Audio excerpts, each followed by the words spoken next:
Welcome back to the Capital Raising Workshop, and we are entering session number 2. So this session is going to be on the system itself and the components that comprise the system. Now, I know that's different than the agenda that I gave you in the first session, but I have edited and modified the agenda, and since this is my training, I get to do that. So let's talk about the new modified agenda, which now is turned into a 4-week class instead of a 3-week class, which means we'll be going 2 more Saturdays after this one, since this is session number 2, and it's important that we do so. So in session 1, we covered how to leverage LinkedIn and Facebook to generate qualified investor leads using automation and AcquisitionPRO, and it was kind of high level. In session 2, we're going to cover, which is today, the system and its components, and I'll dive a little deeper into that in a minute. Next week, we are going to create and modify the components that we identified today. I say modify because most of it is already in there for you. There are some stuff outside of AcquisitionPRO that you'll probably have to create, but most everything inside AcquisitionPRO is just modifying. And then finally, in the 4th session, getting investors through the system, and we'll be talking about how to get traffic. So how do we actually attract people to come into our ecosystem so that we could lead them to qualifying them to see if they're accredited, non-accredited, and then eventually qualified, right? So this is the new agenda. I do this every once in a while, but that's what happens when I get sick. I do a whole lot of thinking because I don't do a whole lot of working. So this is what kind of came out of that. And then, of course, we'll talk about next steps after that. So what are we going to cover today? Well, today we are going to talk about the strategic acquisition method system. So all of this AcquisitionPRO was created, all the systems were created from what I've coined the strategic acquisition method. You'd think I trademarked that, but I don't really care. We're going to talk about the components inside of AcquisitionPRO that comprise the strategic acquisition method and how it kind of all fits together. So we're going to go high level again today and discuss exactly how the system works. We'll look at all the little components, how they all tie together, and how you go from lead generation to lead conversion to investor relations. That whole process, we're going to cover that today. We're also going to look at the components outside of AcquisitionPRO, which will be your social media accounts, ad accounts, things like that. And then we'll give you some homework to do and have a Q&A session. So this session won't go too long today, probably a little over an hour. I don't think we'll be here longer than an hour and a half, even with Q&A, but we'll see where it takes us. So before we get started on talking about the system itself, are there any questions? There's only 2 people on here at the moment, but from either of you two, do you have any questions about what we covered in session number 1? I want to make sure all that was clear. Yeah, no questions for me. That was very clear. Thank you. Okay, thanks, Fred. Likewise. No Thanks, question. Okay, awesome. So let's talk about the system. So the strategic acquisition method, it is built to generate leads, which is attracting our investor leads into our database. And we're not going to have a whole lot of PowerPoint here. This isn't going to be a lot of PowerPoint presentation. I'm actually going to go into AcquisitionPRO and show you exactly how this system works. I'm just going to go a little high level at the moment. So how do we put the components together and make them work with each other to automate the process so that once we get the leads into our database, we start to work towards lead conversion? And the lead conversion is what we do for qualifying and converting those investor leads into soft commitments. And then once we have an opportunity that we can present to them and lead them from that soft commitment to actually investing in the deal, from that point forward, we now turn it into investor relations. So here is where we maintain the investor's trust, and we do that through communication. And all of this can be done within AcquisitionPRO. Now, investor relations, there will be an additional tool that you may need depending on whether you're primary sponsor or not, or if you've got your own private equity company.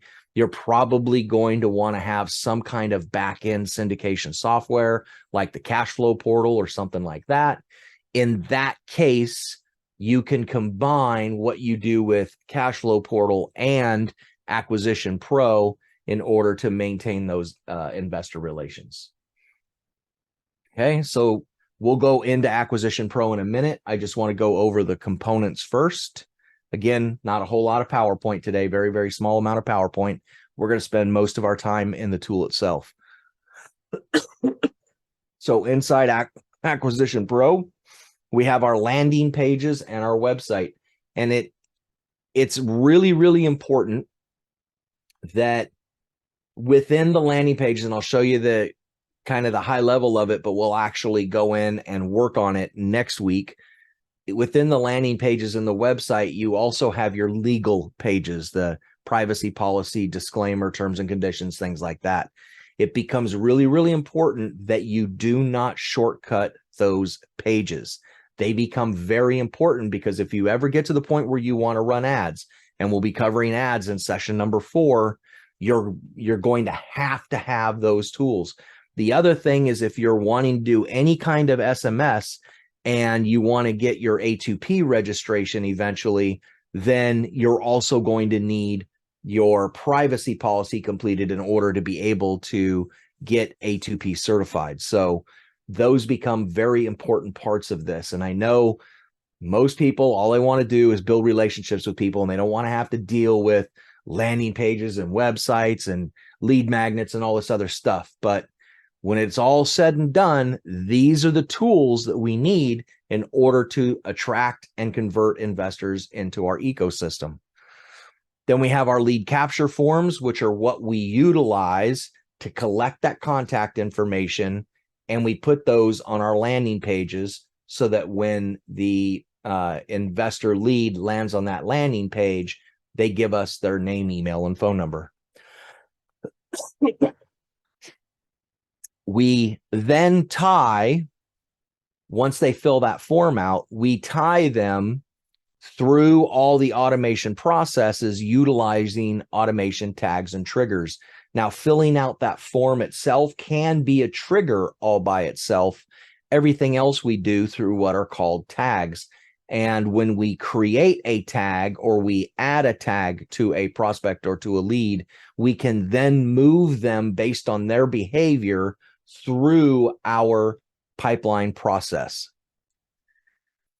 That will in turn start the automation workflows for them. So they land on our landing page, they fill out the form, we tag them, the form triggers an automation workflow, and now we have the ability to send them whatever it is we promised in that first email, and then follow up with them for a period of time to try to get them to schedule a call with us so we can qualify them and eventually lead towards getting that soft commitment. So we can do all that through those automation workflows. There are other things the automation workflows can do, and I'll show you when we get into the system today, but you can use it to move people through your pipeline from one point of the opportunity to another point based on what they do within the workflows, such as scheduling an appointment. When they schedule an appointment on the calendar, you tag them with scheduled appointment, and that automatically moves them from lead to scheduled appointment within that workflow. So we can use these different tags, triggers within the workflows to even automate the process of moving them through the pipeline. And then that leads us to that opportunity pipeline and how we can track and follow up with them all the way to them committing with us to invest in our deal. And then we have our CRM and our smart list. So when they land on that landing page, they fill out that lead form, and they get all the way through to getting that first email. At the same time, that contact is now put into our CRM. Once they're in the CRM, we now have the ability to create smart lists. And I'm going to show you today how to create those smart lists. And one of your homework assignments today is going to be to create these smart lists for yourself. So what these smart lists do is they allow you to segment the leads based on behavior. So if you've qualified the lead and they are a accredited investor, then you can have an accredited investor smart list. So every contact in that smart list that has the tag accredited investor will be in that list. So if you have a 506c offering and you click on that list, those are all the people you can market to for that offering. Same thing with non-accredited investors. Now I've segregated out both accredited and non-accredited and added a third one, because with non-accredited investors, you really can't do anything with them until you have built a substantive relationship with them. So there's a third one called qualified investors. That means you've built that substantive relationship. So where accredited investors is where we market our 506c offerings, our 506bs can only be marketed to qualified investors. So whether they're accredited or non-accredited, we can also tag them as qualified once we've got that relationship. Because even in a 506b, it doesn't matter whether they're accredited or non-accredited, you still have to have that relationship. So everybody that is in the qualified smart list, we can then market to them on a 506b offering. And it'll make more sense when I show it to you in the system. And then we have the newsletter template, which once we've done all this and we're moving them through our pipeline and we get them to invest with us, now we have to maintain investor relations. And one of the ways to do that is to send them a newsletter and future communications on a consistent basis so we stay top of mind with them. Constant communication is the most important thing when it comes to investors. All right, so that's everything inside AcquisitionPRO that is part of the strategic acquisition method. Outside of AcquisitionPRO, we have a Facebook group and a Facebook page. Now, we talked a little bit about Facebook groups in our last session, but we didn't cover in detail how to build and grow your own Facebook group. It's going to become very important for you to be able to do that so that you can build likability, trust, credibility, and then move them from that Facebook group into your AcquisitionPRO CRM. In the same respect with the Facebook page, you don't have to do much on a Facebook page. The Facebook page is only there, and when I show you mine today, you'll understand, because you're going to look at that and you're going to go, that doesn't look like anything like your branding, because I haven't touched it in years. It's only there for Facebook advertising, nothing else. So if you're going to be doing Facebook advertising, you have to have a Facebook page. You can still share things on your page, and I'd recommend doing that. I haven't worried about it because Facebook has banned me from life from advertising on their platform. So my page is kind of irrelevant. I have quite a few pages, but I haven't touched them in a very long time. But we'll go over those today. And then don't forget, you've got GroupKit. We talked about GroupKit in the last session. I did get that working, by the way. And then also Business Manager, which is Meta. Meta is the parent company to Facebook. You need to create a Meta Business Manager so that you'll be able to run ads in the future. We're not going to cover that in this session. We'll be covering that in session 4. For LinkedIn and LinkedIn Navigator, we talked about LinkedIn a little bit, and we talked about Linked Helper a little bit in session 1. Well, LinkedIn is going to become very important because that is where you're doing your cold outreach. And we're going to go into great detail on how to create a campaign in LinkedIn again in session 4. So Linked Helper and Campaign Manager are going to become staples for LinkedIn, and Campaign Manager is how you run ads on LinkedIn. And then we didn't really talk about a YouTube channel in our last session. But YouTube channel, excuse me, is another great way for you to be able to educate your audience, because when you are prospecting, whoever your avatar is, It's different when you're capital raising than in just about the rest of the real estate business, because you're targeting people that are outside of real estate to get them to invest in real estate. So whatever that target market is may not be educated enough to make informed decisions. And your YouTube channel is a great way to be able to educate them, keep them informed, build credibility, build presence, build likability and trust through that channel. And within that channel, so that you can advertise on YouTube, you'll get a Google AdWords account. Do not worry about Facebook Business Manager or Meta Business Manager, LinkedIn Campaign Manager, or Google AdWords right now. Again, we'll cover those in session 4. Okay. So that's it for the PowerPoint. Okay. That took a whole whopping 17 minutes. So the rest of this is going to be actually in AcquisitionPRO and on the social media channels. Any questions before we move over there? No, that's great. Thanks. Okay. All right. So let's take a look at AcquisitionPRO. So when you first come on AcquisitionPRO and log in, depending on, I guess, where you were last time, I always default to the dashboard, but I've seen some other people default to other places. There is a flow here. Oh, scoff. There is a flow here that can work to our benefit for lead generation and lead conversion. I'm going to cover that in a second.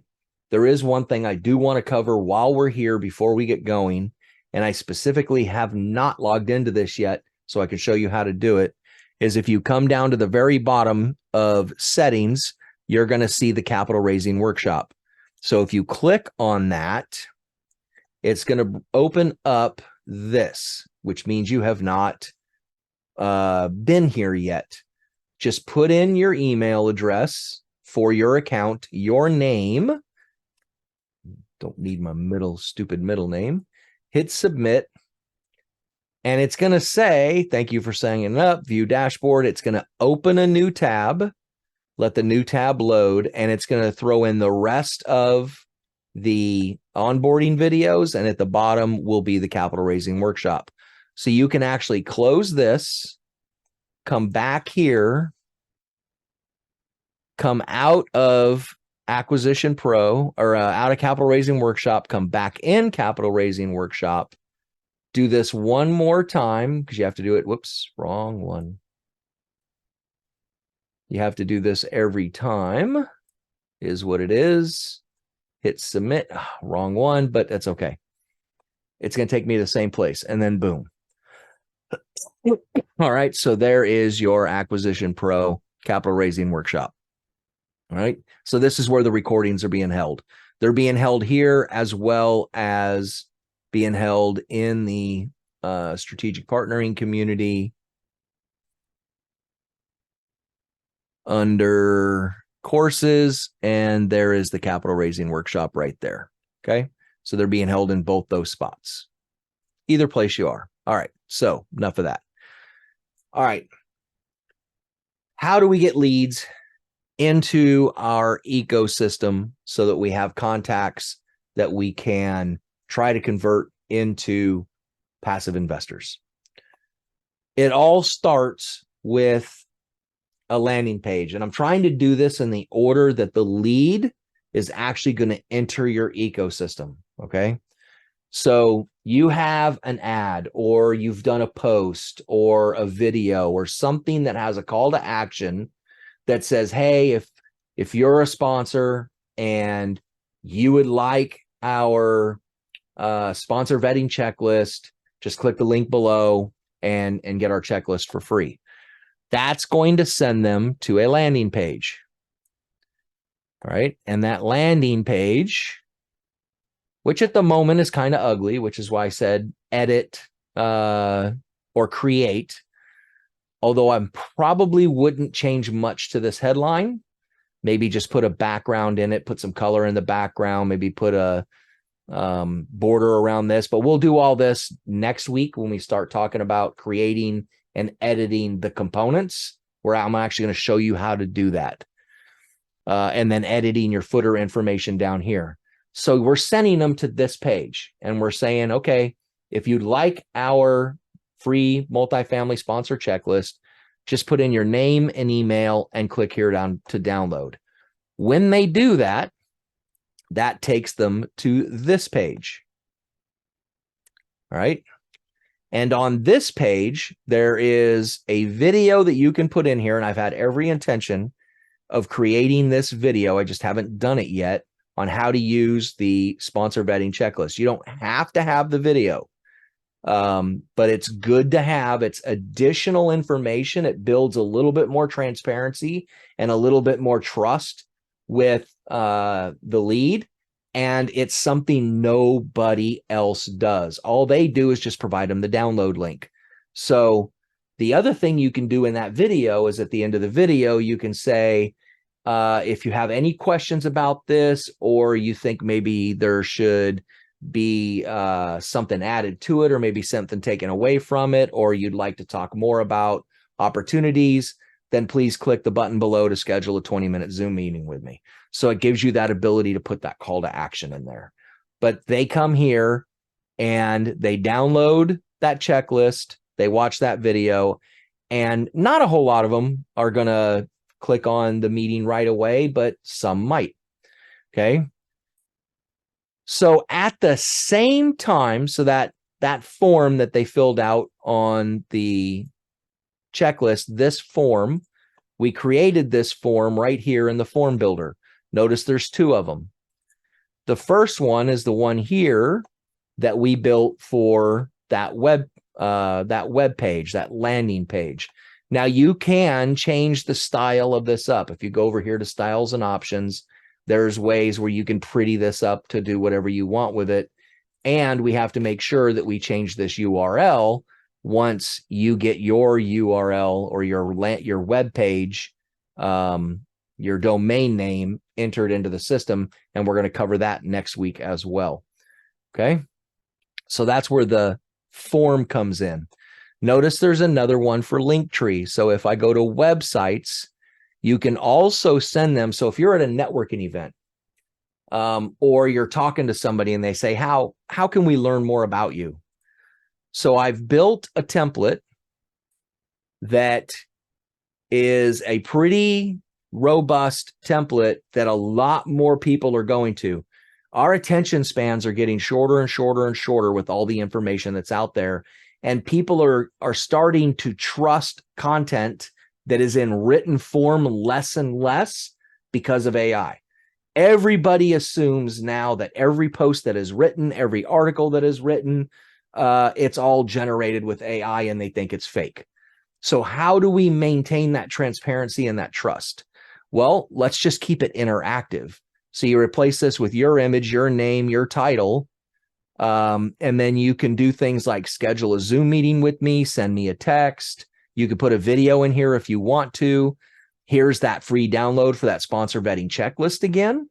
So again, bringing them into our ecosystem. And here's how you can connect with me on YouTube, Facebook, LinkedIn, Instagram, and TikTok. And then, of course, you edit your information down here. That privacy policy and terms are always mandatory. So this is much better than utilizing this thing, which everybody, for whatever reason, believes they must have. So everybody thinks they have to have this big, honking, massive website so people can learn more about you. Okay. By the way, this headline was written with AI. Okay. This headline was written with AI. You getting where I'm going here? This image was built with AI. Okay. So AI is kind of taken over, and it is why less and less people are trusting written word anymore on the internet. But what would you rather have? Some massive thing like this that you have to maintain and figure out and edit and modify, or maybe hire somebody to fill all this information out, or just send them to this? It's pretty much a no-brainer for me. And just so you can see, if you guys remember And I don't even think it's available anymore. Let me see if I can even go to it. I don't think it's available anymore, but let me try. Multifamily.davidmonroe.ccim.com, which was the raw address. I was forwarding it to a different one, to my davidmonroe.ccim.com. No, I don't want strategy session appointment. I just want, and I think it's homepage. Yep. Okay, I've taken it down. So that used to be my website, but it was just davidmonroe.ccim.com. It just forwarded. So now if we get rid of all this stupid stuff in here,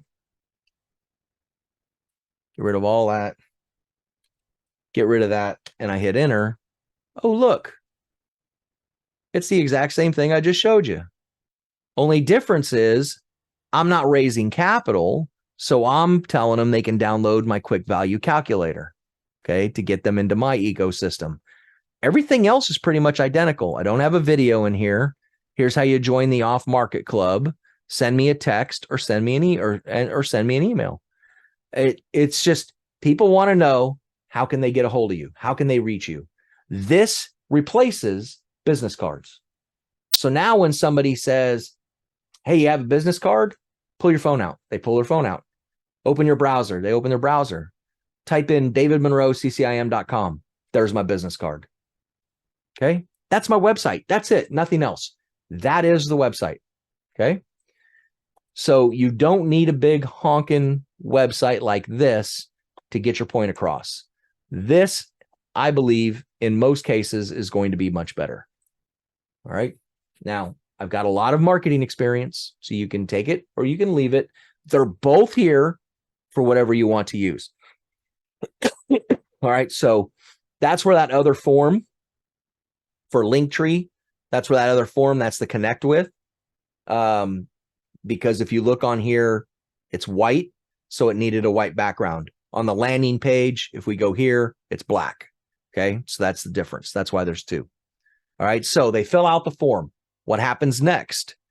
So next, they get sent, well, they're tagged. If I go to settings and I go to tags, they're tagged with passive investors. Okay, so they fill the form out and they receive the tag passive investor. And you can see there are other tags we have in here: accredited investor, non-accredited investor, qualified investor, schedule appointment, and SMS investors. You're probably not going to use this one because of the new SMS laws. You absolutely should not be sending out cold SMS messages. If they have not opted in and said that they want to receive text messages from you, the federal government is now saying you can no longer send cold SMS. They're treating it like the no-call list for text messages. So it's getting very regulated within the rest of the phone world, if you will, through SMS. They're still not doing that with email, but they are with SMS. So they've got the tag that brings them to their workflows. So a couple of things happened. First, they get added to the investor questionnaire pipeline. So because they got that tag,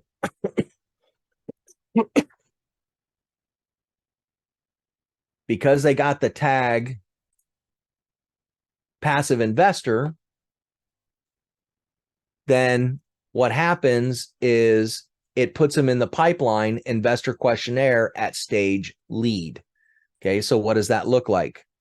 So that means if we come to opportunities, it moves them. I'm going to move this over so I can show you how this other one works here. It then puts them right here under lead. Okay, so here is that investor questionnaire pipeline. So we want to move them through this process through follow-ups. So we got lead responded, but requires follow-up, means they've responded to you, but they have not scheduled an appointment yet. Here they've scheduled an appointment. They didn't show for the appointment. They showed for the appointment, and you've qualified them. So they ask the questions you asked them during the appointment. You can also create an investor questionnaire either through like Google Forms, or there's even a way to create a form inside of AcquisitionPRO. But that goes a little bit beyond the scope of all this. it's better to just get them on the phone and qualify them, because really that investor questionnaire, you want your attorney to draft it, and it will become part of the official record when you actually accept money from them. You don't really need that right now. Right now, you just need to know, are they accredited, non-accredited, and then at some point qualified. So here, investor questionnaire, yes or no. Soft commitment, meaning we've got them to the point now where they've said, all right, we're willing to invest $150,000 with you, or no, you're an idiot. I'd never invest any money with you at all. Okay, so that's the pipeline and how that works. So when they get that tag, it automatically adds them to lead. Then if they schedule an appointment with you through the follow-up process, so if we go to the investor workflow, and this is the other thing, so form submitted, so form is investors. Remember, you sent them to the landing page, they filled out the form. Once they fill out that form, that triggers this. That's the trigger. It triggers to send now this automated email sequence. So the first email is to download your sponsor vetting checklist. So it says, I personally wanted to take time to thank you for downloading the sponsor vetting checklist. Download here. I've already put the lead magnet in there. It's already created. That download link works. You don't have to touch anything. If you want to replace it, you're absolutely more than willing to replace it. This resource was created to help you be more confident in your investment decisions, and I want you to know that you don't have to be alone in this process. Anytime you have questions or need help with a deal you're considering, please do not hesitate to reach out to me by email at, text me at, or schedule a 20-minute call on my calendar at. Okay, these custom codes are all what's logged in the system, so it automatically puts it in here, and there is your signature. And I'll show you where your signature is in a second. Okay, so that's the first email they get. Then it waits 7 days. So each one of these has a 7-day wait, so they don't get bombarded with a bunch of emails right away. The next one is multifamily opportunities. So it says, I truly hope you were able to get a lot of good nuggets and takeaways from the checklist I sent you in the last email.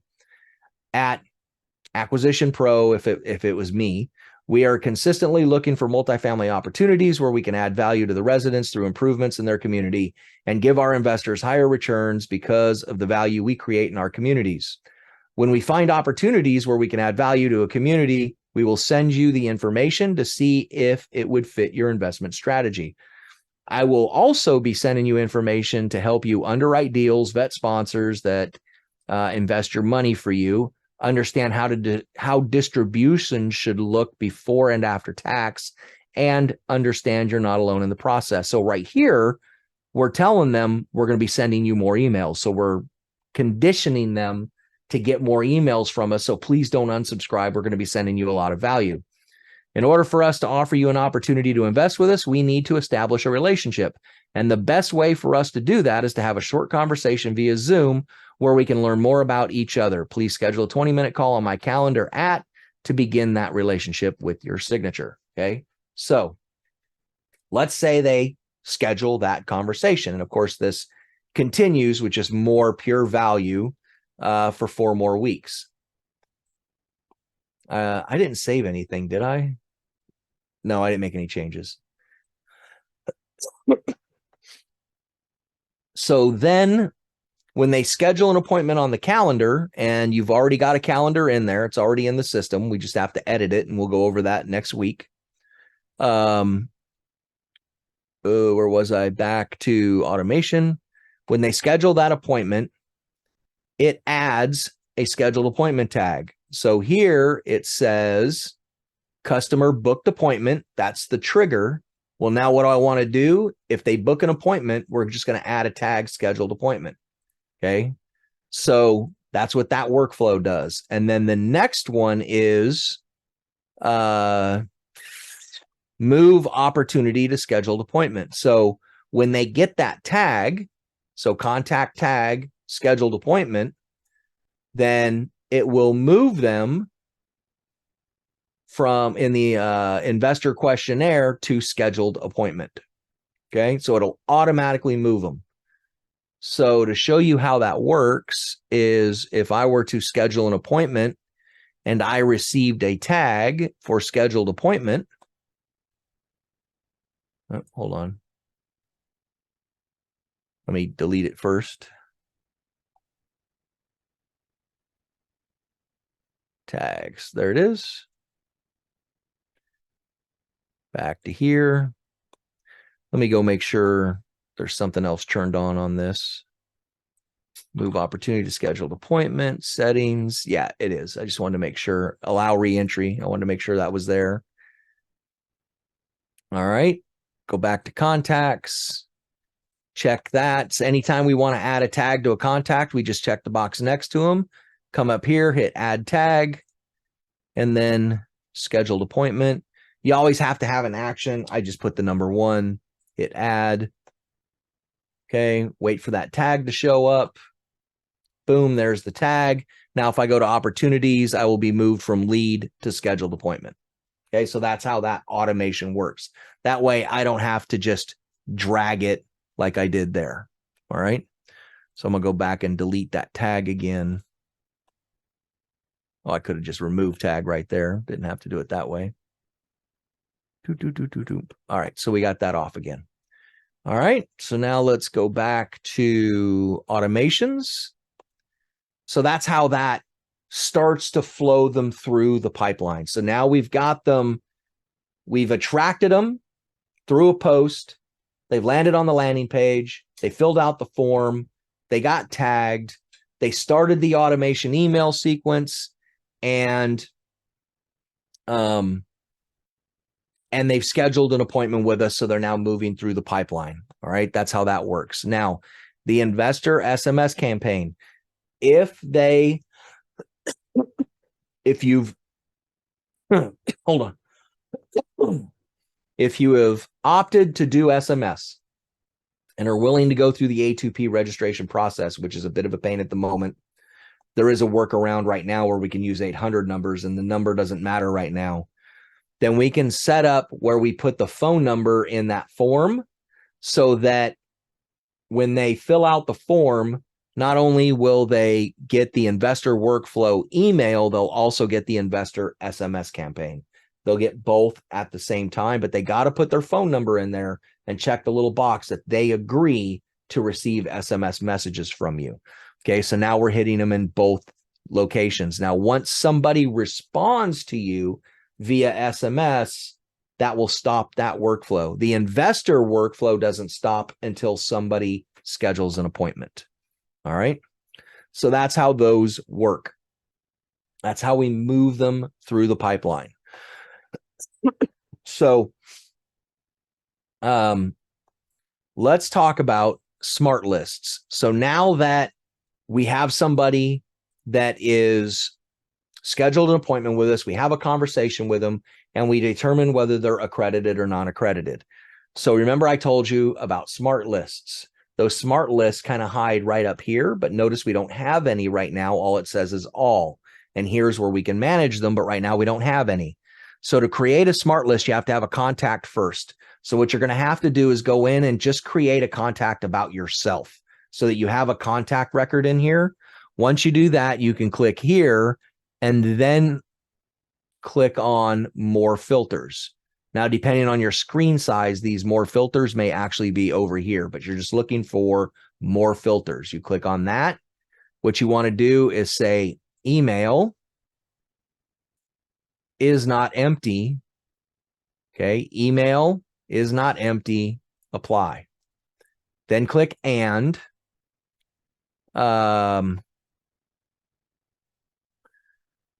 First name is not empty, apply. Okay, so now you have these two things. Now I can save it as a smart list. So I'm doing conditional formatting here where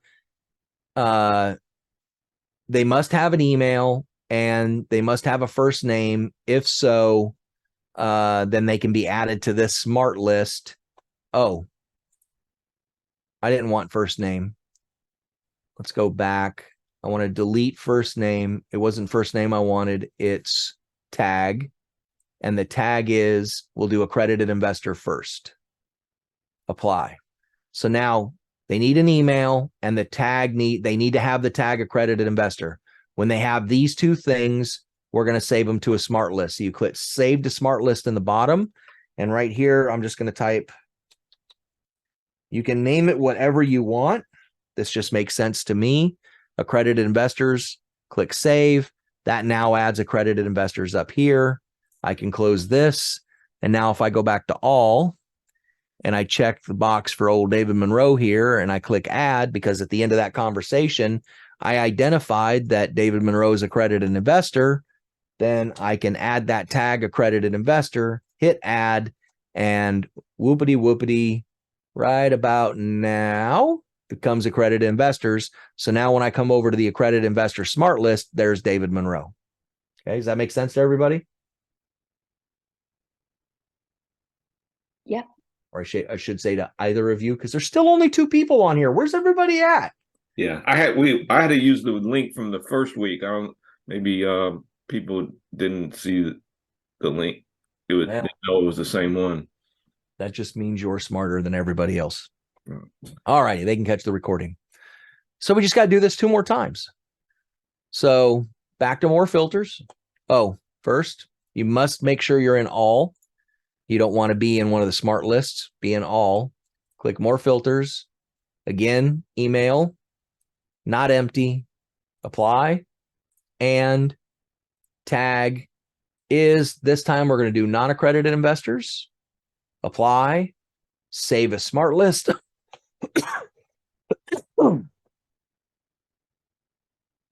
Non-accredited investors, save, and now we have the non-accredited investors list. And notice I'm not in the non-accredited investors list because I don't have the non-accredited tag. Now, we've had a couple of conversations, whether they're accredited or non-accredited. We've had a couple of conversations with them. We've had at least one Zoom meeting, maybe more. They're leaning towards wanting to actually invest with you.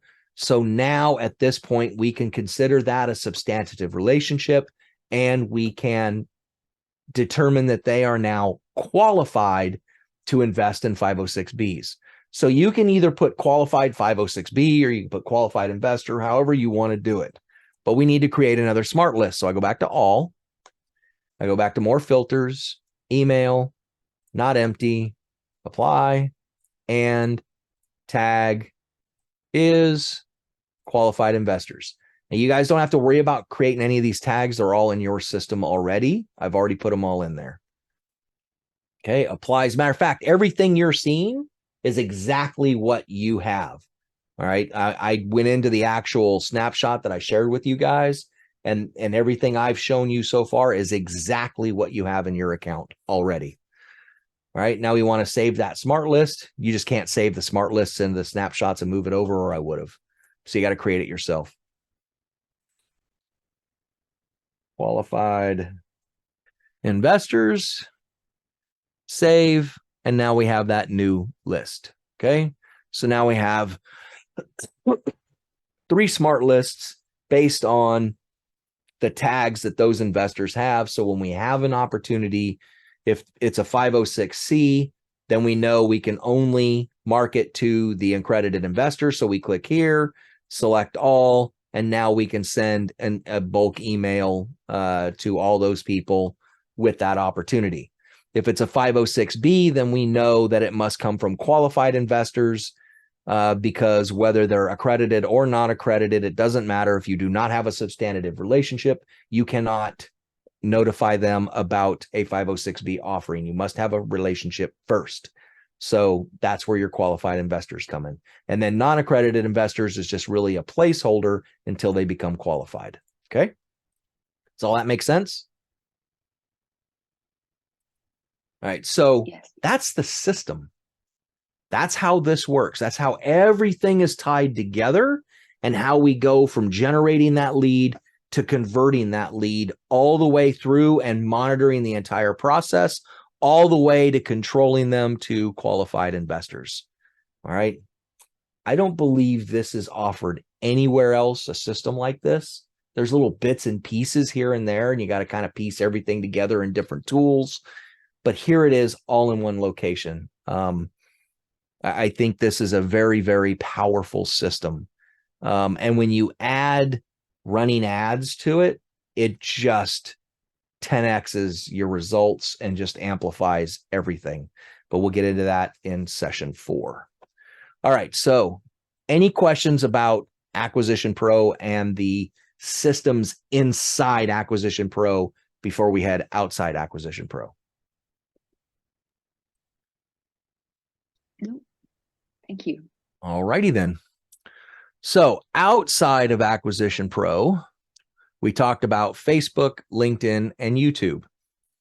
So let's go to Facebook first, and you'll see that this is my group, Multifamily Investing Strategies for Beginners. If I click on members, you will see that I have 4,449 members. As a matter of fact, one more member, when it goes to 4,450, it'll be 4,500. Actually, it was 4,500 a few days ago, but I kicked a couple people out recently because they were doing stupid things. And you got to do that. You have to, when you have a Facebook group, you have to have control of it. You've got to monitor it, and you have to make sure that you keep it clean. So why have a Facebook group? This is where you build your likability, where you build your expertise, where you build trust, and you want to provide more value than asking for contact information. I have violated that, and I've still done really well with this, but I could have done so much better if I would have followed the content to call to action ratio. So think about sitcoms, TV shows, network TV, even your Facebook feed, your LinkedIn feed, where you're seeing ads, okay, whether it's television, whether it's online. If you've ever noticed, it's about 4-to-1. 4 content pieces. If you're scrolling online, you got about 4 content pieces to 1 ad as you're scrolling down your news feed in Facebook or your news feed in LinkedIn. So it's usually about 4-to-1. Where they got that ratio from is in the TV world. For a 1-hour TV segment, it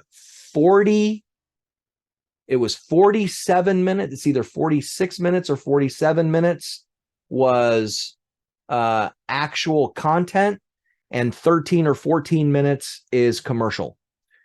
And so that's about a 3.6, 3.7 to 1 ratio. Well, you can't really do that in the online world, so they just rounded it up to 4. So you can see that the online platforms have taken what's been proven over decades and decades of TV and radio advertising. Same thing on radio. Radio, you hear about 45 minutes of, or 43 minutes or 46 minutes, whatever it is, of music, and then, or talk radio, if that's what you listen to, and then the difference in commercial. Okay. So you want to treat your content that you're putting on social media the same. So you should have about a 4-to-1 ratio. 4 posts of just pure value to 1 post with a call to action. That doesn't mean you can't have soft call to actions in other posts. There's a saying, you should never write a blog post or write an article without a way to collect contact information at the end or somewhere in the middle. Have like that. So you can use that 4-to-1 ratio inside of the post itself. So if it's a long post, then 75% of that post should be content and 25% can be call to action, if that makes sense. If it's a shorter post, it should just be pure content. Or you can have multiple shorter posts and then 1 call to action post. So 4 short posts, 1 short call to action post, 4 content posts, 1 call to action post. Does that make sense? Am I explaining that correctly to you guys? Is it clear? Yeah, I understand. That's Okay. good to know. Thank you. Yeah, so that is marketing proof. There's data to prove that information. I violated that on this Facebook group, and it still did really well. Now it's capped now. It won't grow much. As a matter of fact, it hasn't grown in a long time. And I've just been pounding call to actions on it. And that's how I've been getting new people to come in here. My guess is both of you came from this Facebook group, if I'm not mistaken. And so don't do like I did. Now it's got to have a really nice header image. Now, you guys know I'm rebranding. I haven't got to rebranding this yet, but when I get to LinkedIn, you'll see that I have rebranded LinkedIn for the most part. And I haven't rebranded Facebook or YouTube yet. So with your Facebook group, have a nice header image that describes what you do. If you have a logo, post your logo up there. And then you always want to have something where they can click to learn more. Now, a lot of people don't know this. This image is clickable. But the power of this is when you click on it, you can create a description with a call to action. A lot of people don't know this. Okay, it's very important that you put something in here about your group with a call to action. Okay. Always have that. And so if you don't have anything here, it'll just be this edit button up here. All right. A lot of people, and I mean a lot of people, don't know this is available. And when you create or edit this, Facebook sends out to the people in the group that this has been modified. So then they can like, see, notice Mario Joyner liked it. So you can like it, comment on it, and do things like that. So if you want to create engagement from it, make it end in a question to get people to comment. Okay, make it engageable. And that goes for all of your posts within your Facebook group. Make it so that they are engageable. Now, I know you guys have seen these everyone tags, and it's how we get the most people to get eyeballs that are in the group, because Facebook will only show it to people that they want to show it to. We don't have control. That's the problem with these groups. People build these large audiences and think that that's their audience. It's not their audience. It's Facebook's audience, because Facebook only shows your content to the ones that they want to show it to. You have no control who sees that content unless you tag each and every individual person in that post. And that's just not feasible. So Facebook allowed this everyone tag. It just means that they show more people. They still don't show it all. Only 947 people saw this post, but there's 4,500 people in the community. So they're still not showing, even though it had, 34, 35 engagements and 151 comments. They should have taken this viral with all this response that it got. No, Facebook does what Facebook wants to do.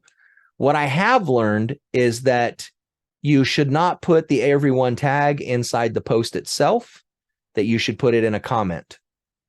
And I do that on some of these. So if I come down to,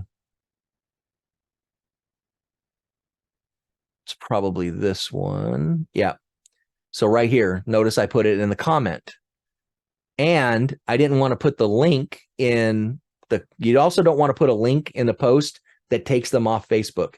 If you're keeping them on Facebook, you can put a link in here. But if you're taking them on Facebook, off Facebook, you do not ever want to put a link in a post itself. Facebook won't show it to anybody.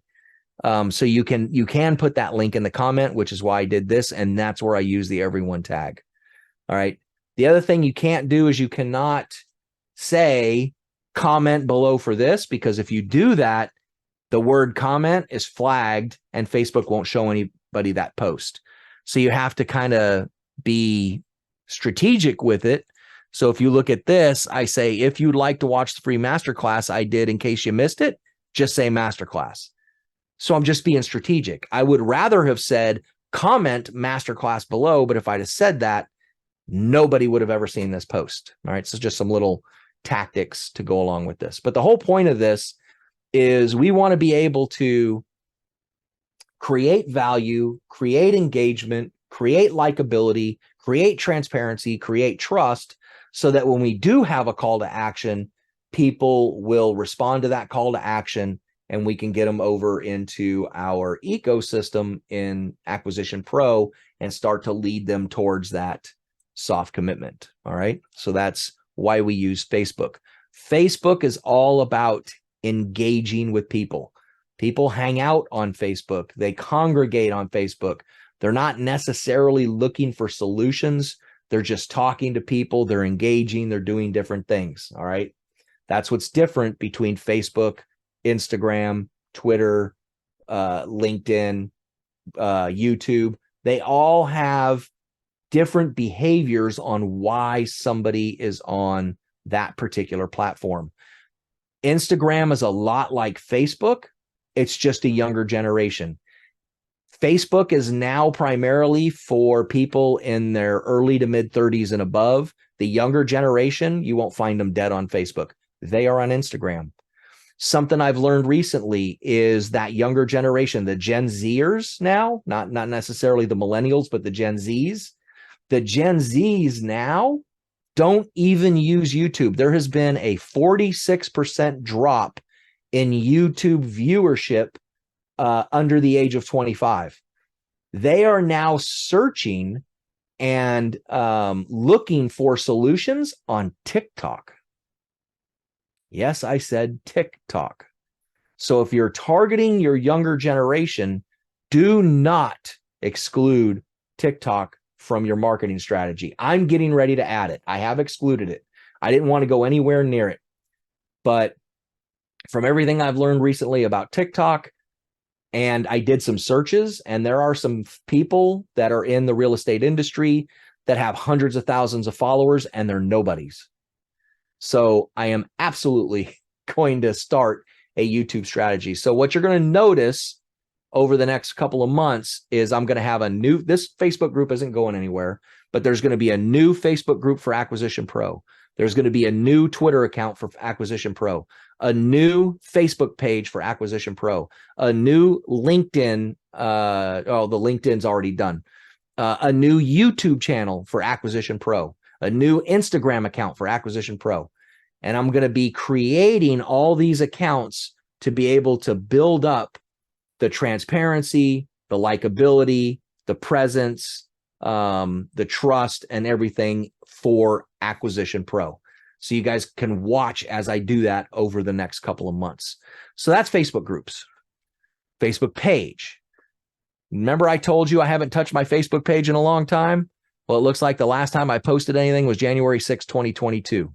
And the one before that was September 1st, 2021. Look how skinny I was. That's what keto does to you. As a matter of fact, I was 1 year, not even a year yet. I was 9 months on keto at that point. I think this was the lowest I weighed. I was 205 pounds there, if only. So I haven't done multifamily market insights in a very long time, but it was my David Monroe CCIM Facebook page. And that was my brand, David Monroe CCIM. And so at the time I was doing multifamily market insights that then morphed into multifamily investing strategies for beginners. I just never changed the header image here because I couldn't run ads anymore. It was like March of 21 when I got banned from ads. So I couldn't run ads anymore. So I just left it alone. I didn't care. But you'll notice that people have liked it and have followed it. And there are some posts on here. God, look how bad the branding was then. Oh my goodness. That's the old stuff, folks. That's the old stuff. But I haven't touched this. But you cannot run ads without a Facebook page. So same thing, whatever header image you create in your Facebook group, just create the same thing for your Facebook page. And give it the page is for a company. You can do it for a company, an organization, a website. There's it's not influencer. What's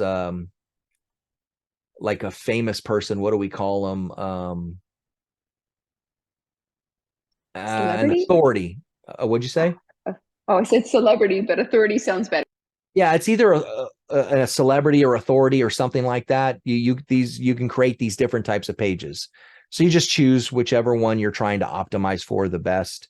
And then I would recommend, when you post something on your personal profile, also post it in your group, also post it on your page. I just failed to post on the page. So this was another failure on my part where I could have grown this a lot bigger, but I just didn't want to manage it anymore. So don't be like me. Don't do this. Make it optimized for you. But if you're going to run ads, you have to have this.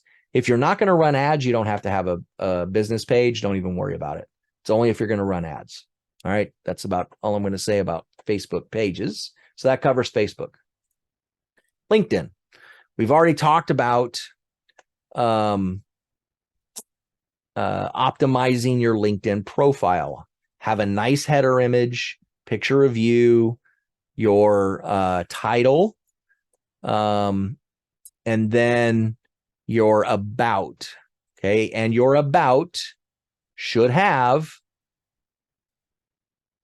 and I took it out because I was changing. I actually had a call to action here, but I wasn't too worried about it because beneath it, I put all this connection information, okay, as well as some hashtags. All right. So model what I'm doing. Well, obviously don't copy, but model what I'm doing. And don't be afraid to add some skills. There will be other people that will be able to endorse you for certain skills. And I can't believe all the endorsements I got really early on. Like I didn't put any of these skills in here. These skills were all added as people were endorsing me for these skills. I've got over 50 skills in here because I have all these endorsements from people that endorse me for these skills. All right. You have an optimized LinkedIn when you have all these skills and you never entered any of them. And then you've got recommendations. See, those are always really good. You can solicit for recommendations. Just be careful how you do it. Your interests, your experience, activity. Now, yeah, right here, featured. So I wasn't very proactive on this, and I didn't really get much from these, but I did not do a whole lot of posting on LinkedIn. LinkedIn is what I used to prospect, to do outreach. If I wanted to presence build on LinkedIn, I would have done a lot more of featured, and I would have done a lot more, like if I go home, you'll see that I've got some posts. Where's the posts? So recent, here are some of my recent posts where I've shared and done things. Here are some groups that I'm part of, an event that I created and hashtags that I have followed. Okay. So there are ways that you can build your presence inside LinkedIn, especially if that's where your target market is. All right. Just with my target market, it was better to build my presence on Facebook and do my outreach on LinkedIn, which I do in Sales Navigator. So if we come over to Sales Navigator, this is where I create all of my leads lists. So if I come up here to leads, I have all of these lists that I've created inside of leads, and you can have up to 1,000 prospects per list. Okay. And we're going to go over how to do this and use it with Linked Helper on session 4 when we talk about attracting qualified investors into our AcquisitionPRO account. Okay, so that's really all I'm going to cover on LinkedIn. You definitely want to optimize. Nice header image, good title, make your title searchable. So if somebody's searching for something specific about you and is targeted to your target market. So if you are a nurse and all of your stuff is doctor related or hospital related on your LinkedIn profile, create a new LinkedIn profile for your real estate business, unless you're targeting doctors and nurse practitioners and people that could potentially be accredited investors within your as your passive investors. If that's your target market, then just optimize that same profile that says you also do real estate investing, even with this busy career that you have, because it can just add that much more credibility to you if your LinkedIn profile is part of your target market. Does that make sense to you guys? Absolutely. Yeah. All right. So let's talk about YouTube. You don't have to do YouTube. Most people don't want to do YouTube, but YouTube is extremely powerful.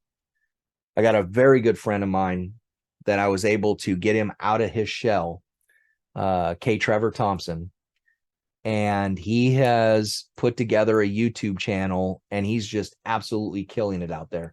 He isn't growing in subscribers, but for his other social media channels that he's doing, his little YouTube videos and stuff like that he's doing is resonating on those other platforms. But he's utilizing YouTube to build all that out. And of course, he uses a VA that helps him on all his graphics and stuff. But matter of fact, him and I share the same graphics person. She does all of my thumbnails for me as well. YouTube is where people are searching for solutions. There's a couple of reasons you're on YouTube. You're either looking for something entertaining to watch, or you're looking for a solution to a problem, or you're trying to educate yourself on something. That's why people are on YouTube. So this is your opportunity to show your expertise by providing education to your target market. All right. And you'll notice when I build out my new YouTube channel for AcquisitionPRO, it's going to be all about acquiring owners and investors and partners for doing real estate investments, utilizing automation. And that's what that YouTube channel is going to be all about. And it will be about educating that entire process. And so you have longs and you have shorts. What's that mean? These long videos, anything over 1 minute is considered a long. I got a couple here that are over an hour. And then shorts are anything under a minute. You will notice that the shorts, some of these anyway, have more views than the longs do. Although I got to be honest, my longs have some pretty decent views considering I only have 899 subscribers. And the interesting thing is I have not posted anything in 2 months. I've been so busy and then getting sick and traveling and everything else. I have not posted anything in 2 months, which is not good. I need to be posting things. And I'm going to get back to posting on this very soon because I want to start running ads here. So I'm going to take a couple of these videos and turn them into engagement ads. Holy guacamole. What the heck just happened? That was just at $8.99 a second ago. Did you guys see that? I just got 10 freaking subscribers in the last look, right? Oh, that's views. Duh. Woohoo. Hello. I'm like, where'd those 10 subscribers come from? Here's subscribers up here. That's views on this on this pinned video. Duh. Sorry about that. I got excited there for a second. Like, whoa, where'd those 10 subscribers come from? But you'll see in the last 60 minutes, 2 people have been on my YouTube channel. Now, you're not going to have this information up here. This is an app that I have that I pay for called vidIQ. But if you have intention of growing a YouTube channel, you can't beat vidIQ. It is incredible. Anyway, so that's what YouTube's for. YouTube is for building your expertise and educating your target market. Okay. And same thing for quality, all content posts, one call to action. Again, if you've got a 7-minute video, you can sprinkle in either in the middle or at the end, or even at the beginning. Hey, don't forget to subscribe to my channel. Click the like button and comment on this. If it was worth your while, please share it if you think other people would enjoy it. And then later on in the video, you can say, by the way, you can get my due diligence checklist if you click the link that's in the comments, and you just spend that short a period of time on it. Just a real soft call to action in the middle of the content. If you've got shorts and you're just doing shorts, which are 1-minute videos, then you have 4 content, 1 call to action, 4 content, 1 call to action. Okay. Use that ratio appropriately. All right.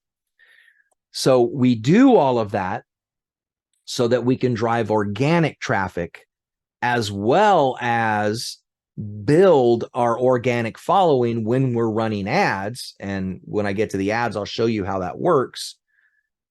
At the same time, bringing people into our AcquisitionPRO account so that we can build the relationships and get them to be qualified passive investors with us so that they'll invest with us once they give us that commitment. All right. Does all that make sense? Yes, thank you. Yes. Okay.